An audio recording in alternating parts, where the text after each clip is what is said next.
So I started at an extremely young age building Young Democrat chapters. At this point, I've built over 50 around the state of Texas.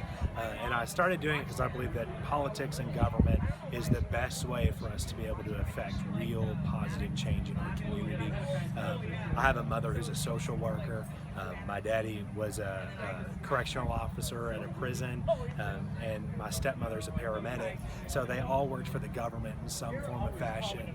And I kept seeing these legislatures cut funding for these incredibly important programs. First is universal high-speed internet. I think that not having access to high-quality internet is a detriment to rural communities. It's an inhibitor to small business growth.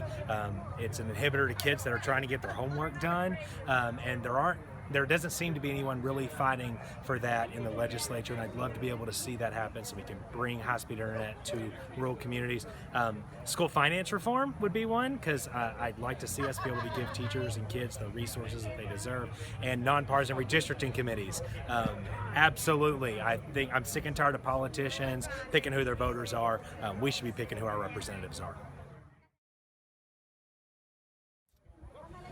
I think that the biggest problem faced by Democrats in Texas is that over the last few decades, we've done a terrible job of messaging to rural Texans, and we've got to get back out there and bring our message to them, because it's our fault that they've left us because we haven't been talking to them.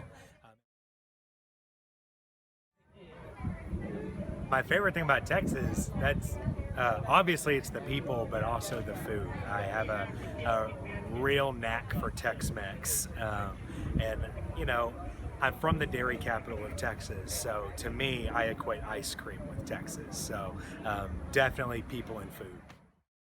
Is the Mad Cow. It's on the secret menu at Torchy's, and I have a bit of a Torchy's obsession. I know that Torchy's can be a little controversial, but that's my team.